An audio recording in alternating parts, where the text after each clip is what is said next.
नमस्ते सभी को। Welcome to our first economy class for UPSC. पहले दिन की एक बात क्लियर कर दूं कि अगर आपको लगता है कि इकोनॉमी सिर्फ नंबर्स, टफ ग्राफ्स और बोरिंग फार्मूले का खेल है तो उस डर को बिल्कुल यहीं बाहर छोड़ कर आइए। खबर ही नहीं कि सिक्के बनते बनते कितनी सदियां बीत गईं। आओ सीखते हैं वो अर्थशास्त्र जिससे देश की किस्मत जीत गई। सुबह की चाय से लेकर आपके वॉलेट में रखे 500 रुपये के नोट तक हम जो भी कुछ करते हैं वो सब इकोनॉमी है। बस हमें इस देखने की नज़रिया बदलना पड़ेगा। इस बैच में हमारा टारगेट बिल्कुल क्लियर है, 0 से एडवांस। आप में से जिनको इकोनॉमी की ई तक नहीं आता उन्हें भी बिल्कुल फिक्र करने की जरूरत नहीं है। हम 3 सिंपल स्टेप में पूरे सब्जेक्ट को कंक्लूड करेंगे। पहला स्टेप होगा हमारा बेसिक लेवल जिसमें हम फाउंडेशन को तैयार करेंगे। उसके बाद दूसरा स्टेप होगा हमारा ब्रिज लेवल जिसमें हम कनेक्शंस करेंगे, जहां हम जो कंसेप्ट्स हैं उन्हें रियल वर्ड्स के साथ जोड़ेंगे। और तीसरा स्टेप होगा हमारा एडवांस लेवल यूपीएससी स्टैंडर्ड, जहां हम एक्चुअल यूपीएससी जोन में एंटर करेंगे। Union budget, economic survey, prelims के पीवाईक्यू और मेंस की आंसर राइटिंग पर मास्टर करेंगे। अगर आपको इकोनॉमी का स्कॉलर नहीं बनना है, पीएचडी नहीं करनी है, आपको एक ऐसा आईएएस आईपीएस ऑफिसर की तरह एनालिटिक थिंकिंग डेवलप करनी है, मेरी क्लास का एक ही रूल है, कितनी भी छोटी या बेसिक क्वेरी हो पूछने में झिझकना मत। तो क्या आप सब तैयार हैं इस जर्नी के लिए? चलिए शुरू करते हैं। इकोनॉमी का पहला टॉपिक एक बार और मैं क्लियर कर देना चाहती हूँ कि मेरे पास डिजिटल बोर्ड नहीं है, तो मैं आपको अपने द्वारा बनाए गए नोट्स से ही पढ़ाऊंगी। तो चलिए शुरू करते हैं। पहला टॉपिक देखते हैं, इंट्रोडक्शन ऑफ इकोनॉमिक्स। आखिर इकोनॉमिक्स अर्थशास्त्र का परिचय क्या है? पहला चैप्टर है आपका। बिल्कुल एकाग्रता के साथ ध्यान मगन में होकर आप क्लास को लेना। क्लास लंबी होगी क्योंकि आप यूपीएससी के एस्पिरेंट है, तो क्लास लंबी होगी, परंतु आप लंबी क्लास के साथ ये मत सोचना कि हमारा टाइम वेस्ट हो। यदि आप अभी लेक्चर को ध्यान से कर लेते हैं तत्पश्चात आपको किसी प्रकार की दिक्कत या परेशानी का सामना नहीं करना पड़ेगा। आखिर प्रश्न उठता है कि अर्थशास्त्र आखिर जो शब्द है इकोनॉमिक्स नामक शब्द कहाँ से लिया गया? यही तो प्रश्न उठता है। जैसे आपने पूछा होगा कि मेरा नाम रखा गया, मेरा नाम एक्स वाई जेड क्यों रखा गया, ये क्यों नहीं रखा गया? तो इकोनॉमिक्स नामक शब्द है वो ग्रीक भाषा के ओइकोनोमिया से लिया गया। कहाँ से लिया गया? ओइकोनोमिया से लिया गया। क्या लिया गया? इकोनॉमिक्स नामक शब्द। ओइकोनोमिया जो शब्द है वो दो शब्दों से मिलकर बना है। कौन से? ओइकोस प्लस नोमोस से मिलकर बना है ओइकोनोमिया, जिससे शब्द लिया गया इकोनॉमिक्स। तो प्रश्न उठता है कि ओइकोस और नोमोस का क्या अर्थ है? जिससे मिलकर इकोनोमिया बना और जिससे इकोनॉमिक्स लिया गया है। ओइकोस जिसका अर्थ होता है घर या परिवार, और नोमोस जिसका अर्थ होता है प्रबंधन, मतलब घर या परिवार का प्रबंधन करना कहलाता है ओइकोनोमिया, जिसे इकोनॉमिक्स नामक शब्द लिया गया है। तो आखिर घर और परिवार के प्रबंधन करने की आवश्यकता क्यों है? क्यों मैनेजमेंट करते हैं? मैनेजमेंट क्यों करते हैं? यदि आप ध्यान से सोचे तो मैनेजमेंट क्यों करते हैं? क्योंकि हमारे पास किसी चीज़, यदि कोई भी संसाधन है, लिमिटेड है, सीमित संसाधन है, तो उसका मैनेजमेंट करना आवश्यकता पड़ती है। क्योंकि सीमित संसाधनों का प्रयोग इस प्रकार करें ताकि सभी लोगों की इसकी जरूरत पूरी हो सके। जैसे कि हम उदाहरण से समझ सकते हैं कि मान लो आप अपने अकॉर्डिंग नोट्स बना सकते हैं। यदि नहीं बनाना चाहें तो आपको ये नोट्स इनफ है। मान लो मेरे पास मात्र थे लिमिटेड रिसोर्स के रूप में 100 रुपये मेरे पास मात्र 100 रुपये थे। तो मैंने प्लान बनाया था कि मैं ना घूमने जाऊंगी, कहीं बाहर खाने जाऊंगी मैं, जिसमें खर्च आएगा मेरा 80 रुपये। 5 स्टार होटल में मैंने खाना खाने की सोची थी। उसके बाद मैंने सोचा था कि हाँ सिनेमा हॉल में मूवी देखने जाऊंगी, जिसकी टिकट मान लो मेरी थी 50 रुपये। उस तत्पश्चात मैंने सोचा था कि मैं बाहर खाना खाने जाऊंगी, टीवी देखने जाऊंगी, टीवी नहीं बाहर मूवी देखने जाऊंगी, और मैं घूमने जाऊंगी पहाड़ों पर, जिसका मेरा खर्च आना था 50 रुपये। तो टोटल मेरा कितना खर्च हुआ? टोटल मेरा खर्च हुआ 280 रुपये। परंतु मेरे पास जो संसाधन है, जो रिसोर्सेज हैं, वो तो काफ़ी लिमिटेड है। हाँ, तो मैंने ना एक बुक पढ़ रखी थी कि हाँ इन लिमिटेड रिसोर्स का किस प्रकार मैं यूज़ कर सकती हूँ कि मेरी आवश्यकताओं की पूर्ति हो, क्योंकि सभी मनुष्य की आवश्यकताएं होती हैं। तो मैंने क्या किया, जहाँ पर मेरा खाने का खर्च 80 रुपये आना था, वहाँ मैंने एक छोटी सी रेडी पर खाना खाना प्रेफर किया। तो मैंने वहाँ पर खाया, तो मेरा मात्र खर्च आया 50 रुपये। उसके बाद मैंने सोचा था कि मैं थिएटर में जाकर मूवी देखने जाऊंगी, तो मैंने नहीं, पैसे तो है नहीं, मैंने घर पर मूवी देख ली, मेरी ख्वाहिश तो पूरी होगी, साथ में एक पॉपकॉर्न भी खा ले 10 रुपये के। तो मेरा मात्र खर्चा आया मात्र 10 रुपये, वहाँ पर पॉपकॉर्न का खर्चा आया था। उसके बाद मैंने सोचा था पहाड़ों पर घूमने जाऊंगी, क्योंकि मेरे पास इतने पैसे नहीं थे। तो मैंने सोचा क्यों ना अपने एरिया के हिल स्टेशन में कहीं चली जाऊँ, ख्वाहिश तो पूरी हो जाए, मेरी आवश्यकताएं, मेरी जरूरत तो पूरी हो ही सकती है, लिमिटेड रिसोर्स में थी। तो जहाँ मेरा खर्चा आना था 50 रुपये, वहाँ मेरा मात्र खर्चा आया 30 रुपये। तो टोटल मेरा कितना खर्चा आया? तो टोटल मेरा खर्चा आया 90 रुपये। 90 रुपये जो मेरा खर्च आया वो मैंने कैसे किया? 280 रुपये जहाँ आना था, वहाँ मात्र 90 रुपये में मैंने अपनी आवश्यकताओं की पूर्ति कर ली। यही क्या कहलाता है? यही कहलाता है अर्थशास्त्र। तो अर्थशास्त्र क्या है? क्योंकि मैंने पहले पढ़ रखा था। कहाँ पढ़ रखा था? मैंने पढ़ रखा था अर्थशास्त्र में। और जो मैंने लागू किया वो मैंने कहाँ लागू किया? वो मैंने लागू किया अर्थव्यवस्था में। तो इनकी परिभाषा देखिए, तो अर्थशास्त्र क्या है? अर्थशास्त्र एक विषय है, एक सब्जेक्ट है, जिसके अंतर्गत हम क्या पढ़ते हैं कि सीमित संसाधनों का कुशलतम प्रयोग करके अधिकतम लाभ या कल्याण प्राप्त करने के सिद्धांतों का अध्ययन करते हैं। कि हम पढ़ते हैं कि किस प्रकार सीमित संसाधनों का प्रयोग किया जाए ताकि अधिकतम लोगों का लाभ हो सके। आप इसे भारत के परिप्रेक्ष्य में समझ सकते हैं। जैसे कि भारत की जनसंख्या अभी 140 करोड़ से ज़्यादा हो चुकी है। 140 करोड़ से ज़्यादा भारत की जनसंख्या हो चुकी है, तो इनका खर्च भी तो होगा, इनकी आवश्यकताएं भी होंगी। तब सरकार सोचती है कि किस प्रकार इनकी आवश्यकताओं की पूर्ति की जा सके, ताकि सीमित संसाधनों का प्रयोग करके हम अधिकतम लाभ कर सकें, सभी लोगों को लाभ मिल सके। इसके लिए सरकार बजट बनाती है, इसके लिए सरकार भिन्न-भिन्न योजनाएं लेकर लागू करती है।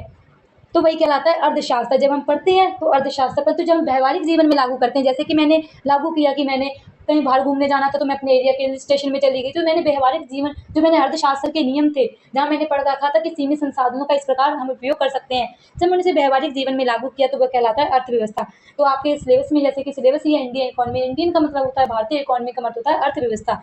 तो अर्थव्यवस्था क्या है? जब अर्थशास्त्र के जो नियम होते हैं, जो सिद्धांत होती हैं, एक निश्चित क्षेत्र में, जैसे कि आपके परिवार में लागू हो सकता है। मान लो आपकी सैलरी, आपकी जो बचत है वो है नहीं, सैलरी कम है और आप लोगों की, आपके बच्चों की आवश्यकताएं पूरी करनी है, तब वहाँ पर लागू कर सकते हो आप अपने शहर, अपने गांव, अपनी गली, अपने मोहल्ले, अपने राज्य, अपने देश में। जब अर्थशास्त्र के नियमों को लागू करते हो तो वो क्या कहलाता है? अर्थव्यवस्था बन जाता है। जैसे हम पूछेंगे आपके घर की अर्थव्यवस्था, आपके गांव की अर्थव्यवस्था, आपकी फैमिली की अर्थव्यवस्था, आपके शहर की अर्थव्यवस्था।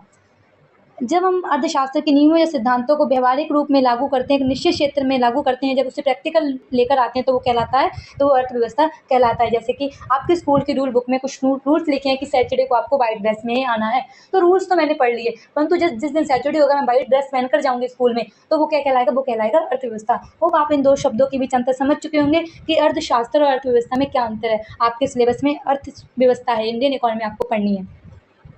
उसके बाद देखें, जैसे आपसे पूछा जाए, आप स्कूल गए कि आपके फादर का नेम क्या है, उसी प्रकार यदि कोई इकोनॉमिक्स से पूछ ले कि इकोनॉमिक्स या अर्थशास्त्र के जनक किसे कहा जाता है, अर्थशास्त्र नाम जो शब्द है, क्या अभी हमें वर्तमान में देखने को सुनने को मिला या पहले भी इस शब्द का प्रयोग हुआ? तो अर्थशास्त्र के जनक एडम स्मिथ को कहा जाता है। एडम स्मिथ, जिन्हें आधुनिक अर्थशास्त्र के जनक कहा जाता है। वन लाइनर आपसे फैक्ट पूछ लिया जा सकता है, एडम स्मिथ को आधुनिक अर्थशास्त्र के जनक कहा जाता है। तो अर्थशास्त्र शब्द क्या अभी बना है, जब पहले कहीं था इसका, हमने कहीं वाक्य सुना हो, कहीं हमने वार्तालाप सुना हो, कहीं लिखा हो? तो हाँ, जो अर्थशास्त्र नामक शब्द है हमें पहली बार प्राचीन काल में चाणक्य या विष्णुगुप्त के द्वारा, जिन चाणक्य जिसे हम विष्णुगुप्त या कुमारगुप्त भी कहते हैं, सॉरी कुमारगुप्त नहीं कहते, मैं इस मिस्टेक को, चाणक्य या विष्णुगुप्त के द्वारा लिखी गई पुस्तक अर्थशास्त्र नामक पुस्तक में इस शब्द का उल्लेख मिलता है। कहाँ उल्लेख मिलता है? अर्थशास्त्र नाम की उन्होंने पुस्तक लिखी थी, प्रथम बार हमें अर्थशास्त्र नाम का उल्लेख उन्हीं की पुस्तक में मिलता है। तो अर्थशास्त्र नाम की पुस्तक लिखी गई थी। आपको ध्यान देने योग्य तथ्य है कि अर्थशास्त्र नाम की पुस्तक जो चाणक्य के द्वारा लिखी गई थी, जिन्हें कौटिल्य या विष्णुगुप्त भी कहते हैं, वो अर्थशास्त्र नामक की मात्र पुस्तक थी, परंतु वो पुस्तक थी राजनीतिक विषयों से संबंधित। तो प्राचीन काल में हमें अर्थशास्त्र नामक शब्द है जो कौटिल्य, चाणक्य या विष्णुगुप्त के द्वारा लिखी गई पुस्तक अर्थशास्त्र से मिलता है। परंतु आधुनिक अर्थशास्त्र के जनक एडम स्मिथ को कहा जाता है। इन्होंने 1776 में एक पुस्तक लिखी थी जिसका नाम था the wealth of the Nations, राष्ट्रों का धन नामक पुस्तक लिखी थी। जिन्होंने क्या किया था? जिन्होंने अर्थशास्त्र को एक स्वतंत्र विषय के रूप में पहचान दिलाई, इसलिए इन्हें फादर ऑफ इकोनॉमी भी कहा जाता है। तो इन्होंने कौन सा सिद्धांत दिया? उन्होंने धन का विज्ञान का सिद्धांत दिया, साइंस ऑफ वेल्थ का सिद्धांत दिया। अर्थशास्त्र को धन का विज्ञान कहा था उन्होंने, कि अर्थशास्त्र क्या है? धन का विज्ञान। इसमें हम देखते हैं धन का धन आता कहाँ से है, धन जाता कहाँ है, धन का उपयोग किस प्रकार करते हैं, धन का यूटिलाइजेशन किस प्रकार करते हैं, वो सिद्धांत एडम स्मिथ के द्वारा दिया गया था। तो जब होप आप समझ चुके होंगे। वीडियो को बिल्कुल एकाग्रता के साथ देखना। अगर वीडियो अच्छी लग रही है तो वीडियो को लाइक, चैनल को सब्सक्राइब अवश्य करें, दोस्तों के साथ शेयर करना ना भूलें। आप किसी भी पेड क्लास के साथ हमारी क्लास को कंपेयर कर सकते हैं। हाँ, क्लास का टाइम आपका लिया जा सकता है, परंतु किसी प्रकार का फैक्ट कंसेप्ट नहीं छूटने वाला। तो कौन कौन सी आर्थिक गतिविधियाँ होती हैं अर्थव्यवस्था में, ताकि जो सीमित संसाधन है उसका सही प्रबंधन किया जा सके? कौन कौन सी हम एक्टिविटीज़ करते हैं, कौन कौन सी इकोनॉमिक साइकिल चलता है? तो हमारे पास क्या है? हमारे पास सीमित संसाधन होते हैं। किसी भी व्यक्ति या परिवार या देश के पास संसाधन हमेशा सीमित होते हैं।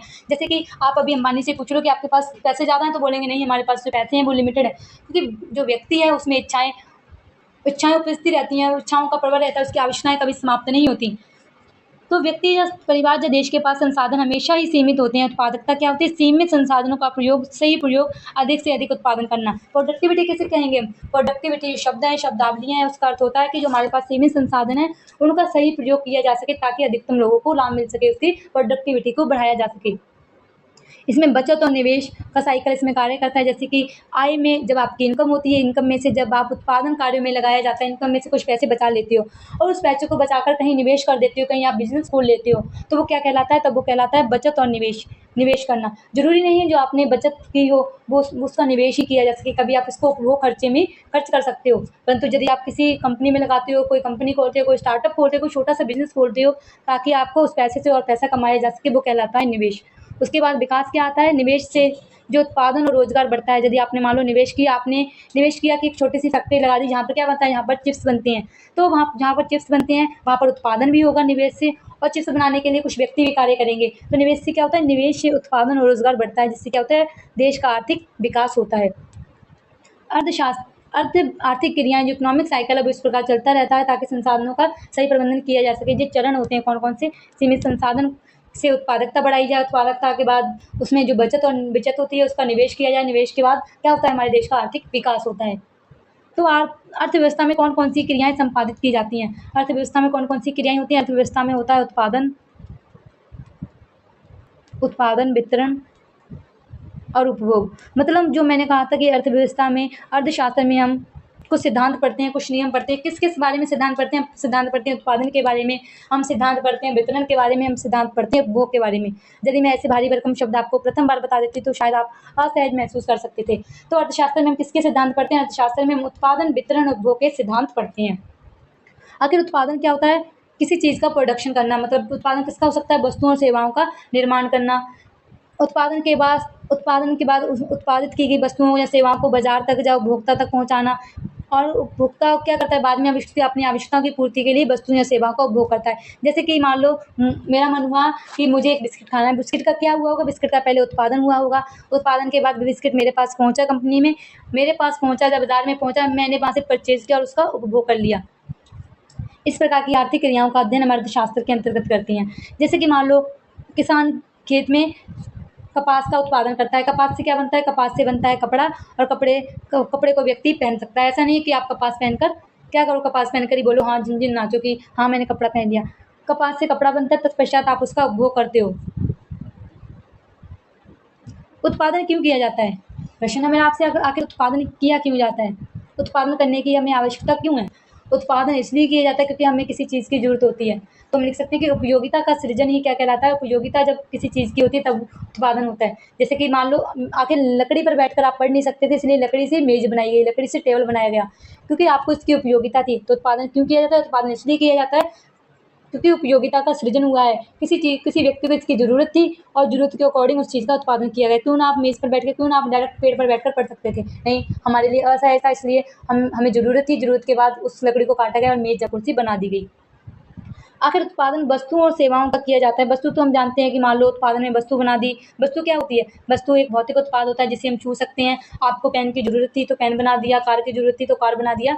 तो आखिर सेवा क्या होती है? सेवा का भी उत्पादन होता है। जी हाँ, सेवा का जो उत्पादन होता है वो अभौतिक कार्य होते हैं जिसे हम देख नहीं सकते, लेकिन इनका मूल्य होता है। जैसे कि जब आप डॉक्टर के पास दवाई लेने जाते हो, तो क्या वहाँ पर किसी चीज़ का उत्पादन हुआ कि कहीं दवाई डॉक्टर की कुर्सी पर बैठे और आपको डॉक्टर ने पेन दे दिया कि हाँ लो उत्पादन कर दिया हमने? नहीं, डॉक्टर द्वारा जो सलाह दी जाती है, जो मैं अभी आपको पढ़ा रही हूँ, किसी चीज़ का आपने देखा कि हाँ जब मैं पढ़ा रही हूँ, पढ़ाते पढ़ाते आपके पास एक पेड़ उग आया, पढ़ाते पढ़ाते आपके पास एक हाथ में बिस्किट आ गया? नहीं, ये जरूरी नहीं है कि वस्तु आपके पास फिजिकल रूप में उपलब्ध हो।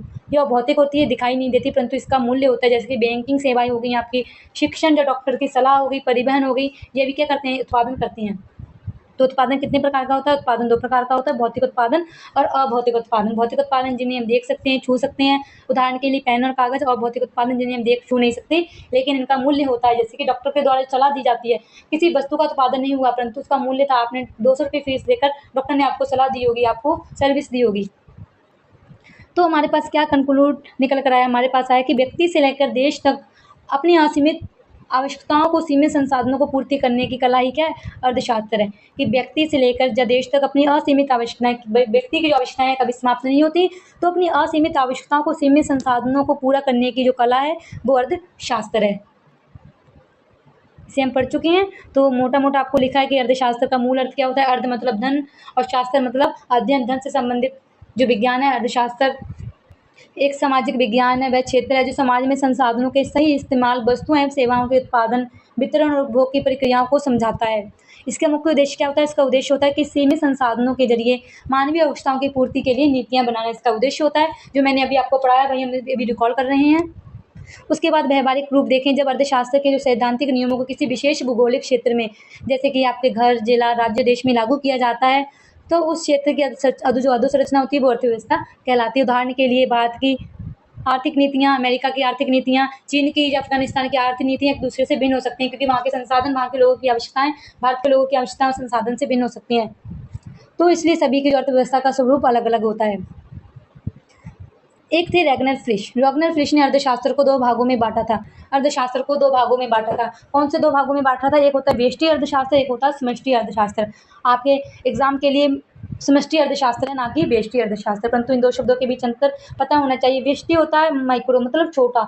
यदि हम किसी छोटे स्तर पर जब व्यक्तिगत स्तर पर आर्थिक क्रियाओं का अध्ययन करते हैं, जैसे कि मैं आपसे आपकी फैमिली में जो अर्थशास्त्र है उसका अध्ययन करूँ, आपकी फैमिली बजट का अध्ययन करूँ, आपके फार्म है उसका अध्ययन करूँ कि कितना उत्पादन हुआ है, कितना वितरण हुआ है, कितना भोग हुआ है, जो मैं छोटे लेवल पर कर रही हूँ वो कहलाता है व्यष्टि अर्थशास्त्र। परंतु मैं जड़ी बड़े स्तर पर जाकर अध्ययन करती हूँ, जैसे कि मैं देखूँ किसी देश की अर्थव्यवस्था, वैश्विक अर्थव्यवस्था, जापान की अर्थव्यवस्था, किसी राज्य की अर्थव्यवस्था, उसके अंतर्गत मैं देखूँ मुद्रास्फीति, आपकी इकोनॉमिक्स, महंगाई क्या है, आपके देश की जीडीपी क्या है, आपके देश में टैक्स सिस्टम कैसा है। तो ये राज्य या वैश्विक स्तर पर बड़ी आर्थिक क्रियाओं का अध्ययन क्या कहलाता है? बड़ी आर्थिक क्रियाओं का अध्ययन कहलाता है समष्टि अर्थशास्त्र, जिसे हम पढ़ेंगे आपके एग्जाम में, आपके सिलेबस में समष्टि अर्थशास्त्र है। कुछ आपके तथ्य दिए गए हैं ऐतिहासिक और नोबेल पुरस्कार। तो रोगनर फ्रिश जिन्होंने अर्थशास्त्र को 2 भागों में बाँटा था, व्यष्टि और समष्टि। ये कौन थे? ये नॉर्वे के प्रसिद्ध अर्थशास्त्री थे जिन्होंने आर्थिक सिद्धांतों को आधुनिक ढांचा दिया। प्रथम नोबेल पुरस्कार देखें तो 1969 में अर्थशास्त्र का पहला नोबेल पुरस्कार रोगनर फिश और जॉन टिम्बरगन को दिया गया था। तो प्रथम बार 2 व्यक्तियों को दिया गया था, एक था रोगनर फिश को जिन्होंने अर्थशास्त्र को 2 भागों में बाँटा था, एक थे जन टिम्बरगन को दिया गया था। होप आप समझ चुके हैं अगर अर्थशास्त्र और अर्थव्यवस्था में अंतर क्या है, इनको हम कहाँ अप्लाई करते हैं, कैसे करते हैं। आज आपकी इंट्रोडक्शन थी, पहली क्लास थी, तो कल से हम शुरू करेंगे अपना पहला चैप्टर इन्फ्लेशन। आखिर महंगाई क्या होती है, किस प्रकार बढ़ती है, किस प्रकार कमती है। यदि वीडियो अच्छी लगी हो, गहराई तक आप समझ पाई हो, अन्य क्लास से कंपेयर करके आप हमारी क्लासेस को देख सकते हैं, उसके बाद आप क्लास को ज्वाइन करना। तो आज के लिए इतना ही था। थैंक यू, बने रहना हमारी क्लास के साथ। धन्यवाद आपका अपना समय देने के लिए।